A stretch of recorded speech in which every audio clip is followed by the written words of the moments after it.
बिस्मिल्लाहिर्रहमानिर्रहीम, अस्सलाम वालेकुम वरहमतुल्लाहि वबरकातुहू। अल्लाह ताला सिर्फ उस शख्स की मदद करता है जो कि अपनी मदद खुद करना जानता, फिर अल्लाह ताला की मदद आपके साथ आती।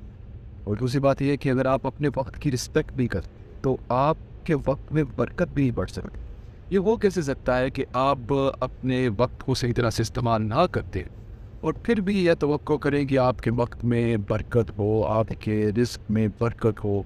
अगर आप सेल्स का काम करते हैं तो ये कैसे हो सकता है कि आपकी सेल्स जो है इंक्रीज़ हो जब आप कोई दरवाज़ा नहीं खटखटाते, किसी के ऑफिस में नहीं जाते या फिर कस्टमर से साथ नहीं करते। ये कैसे हो सकता है कि आपकी सैलरी बेहतर हो जब आप अपने काम पे 9 to 5 के काम में आप ज़्यादा वक्त जो है इधर उधर गफ्फों में लगा दें। ये कैसे हो सकता है कि आप किसी भी जगह पे आप कोई प्रोडक्टिविटी जो है वो इंक्रीज़ ना करते हो लेकिन तवक्को करते हो कि आपको रिज़ल्ट वही मिले उस बंदे की तरह जो कि अपना वक्त जो है 100% उस काम को दे रहा है जो कि वो कर रहा है।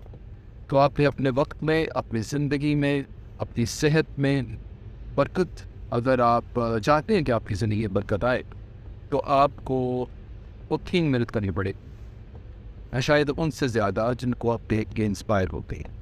अल्लाह ताला की मदद सिर्फ तभी आएगी जब अल्लाह ताला देखेंगे कि ये बंदा हरकत कर रहा है, क्योंकि हरकत में ही बरकत है। और हरकत नहीं होगी तो फिर आप बिल्कुल तवक्को नहीं कर सकते कि आप की ज़िंदगी में और चेंजेस आए जो कि किसी और की ज़िंदगी में आ चुके हैं।